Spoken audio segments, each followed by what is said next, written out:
Welcome everybody to another video interview today. And today I got an expert of the Dutch government. We got here Ludwig Oberendorff with us. Welcome, Ludwig. Glad to be here. Thank you. Thanks for coming and having an interview with me today. Because you work for the Dutch government and specifically are engaging in technical standards. So please introduce yourself and tell a little bit about what you do. Yes, thank you, Rudy. I'm head of the office of the Bureau of the Forum Standardization.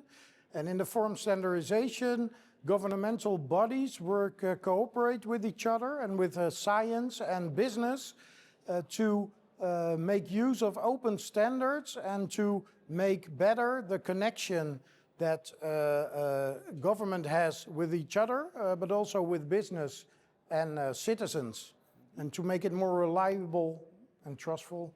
So trying to look a little bit what type of communication in the government. So what communication would you find within the government? And you also mentioned others, right? Yeah, it's digital communication, mostly services. For example, when you have to pay tax or when you buy a car and put the car on your name. So digital services and data involving those services in the back office.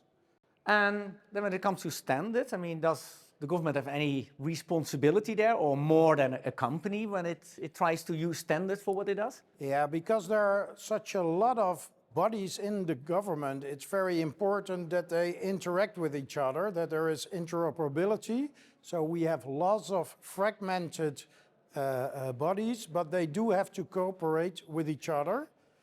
So there's a special value in cooperation and a special challenge, I think, because it's so big. And also look at somebody as a citizen. When I will be kind of renewing my driving license or do tax, can you say something why it's important that this is open standards? Yeah, it's important to have open standards because then everybody can choose with what device and what brand they want to interact with the government, and also how they can see if it's an authentic governmental website or governmental service.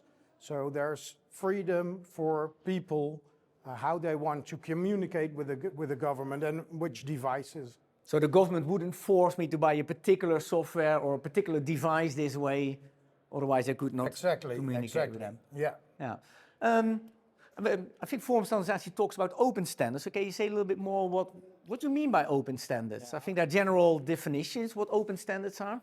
Yeah, open standards are standards that are available for general use without any without costs, for example, or any boundaries. So everyone can use it and you're not fixed to one supplier, for example, to make use of those standards. And you don't have to pay extra for it. So there's no exclusion, there's inclusion.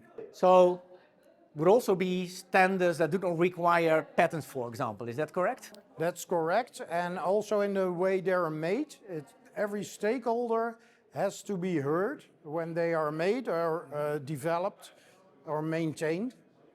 So it's kind of a democratic standard. Okay. And you talk a bit about these companies, and I can imagine some of them are really big. It might not be so easy to influence a big multinational company. Do you try to do that, and would you have success trying to do that? The nice thing about standard is that anyone can use them, and also big companies are used to use them. For example, the email standard is used by lots of companies. They also have each their own business profile. Some have open source software, some have closed source software. Everybody can use them. It's difficult sometimes to change a global infrastructure, but with some perseverance, we managed also some larger companies to include the standards we're using in their products. So what companies would it be? Can you say who? Microsoft, for example, was a company that didn't support one of our standards until recently, and now is adopting the standard. So now everyone who's using that software can use the standards too. But there also are other providers who already adopted it, so you can choose.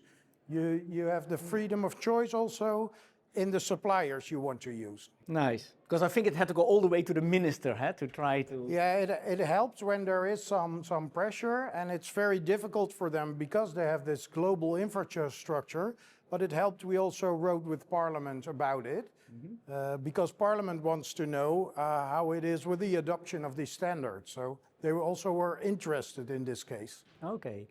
Now if we look a little bit forward, maybe to the next 5 or 10 years, what do you expect also when it comes to the Dutch government policies? Will that further develop? What are kind of things that you see on the road? I think it's getting more and more important to have a freedom of choice in suppliers with services, software. It's getting cloud-based, almost everything.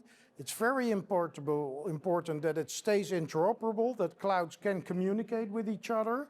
And it's also very important that data stays open so that you can move the data, for example, if you want to go to another supplier.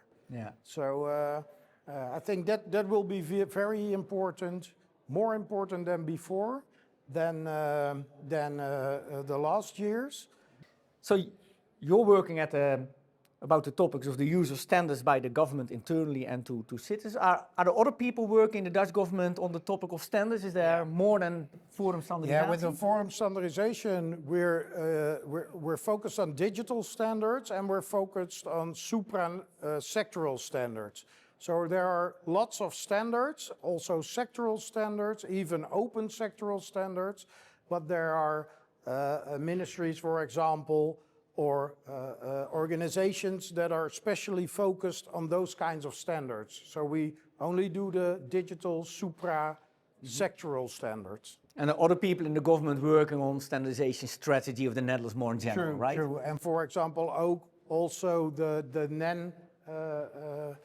NEN organization, how they are financed, how they're doing, what their interaction is with other standardization bodies. It's also a policy thing. There's someone else working on that too. Yes. Yeah, the Dutch national standards bodies. Yes, Right? Is yes. NEN. Yeah. Coming to the end of the interview, is there any more message perhaps that you want to share with our students here? Yeah, what I noticed is that standards are everywhere. They're super important, but they're on the surface they're a bit boring. So when you're talking with people, you have to emphasize what their benefit is, what their social benefit is, but also in commercial organization, what their commercial benefit is. And if you translate it, for example, in an organization, in a commercial organization, into money, reduction of cost, raise of profit, then you have the ears of your audience. So that's a special challenge for working with and on standards. So a little bit more of missionary work. Yeah, a bit of try to sell your standardization product. Okay. Thank you very much for being with us today here, Ludwig. Thank you very much. Thank you.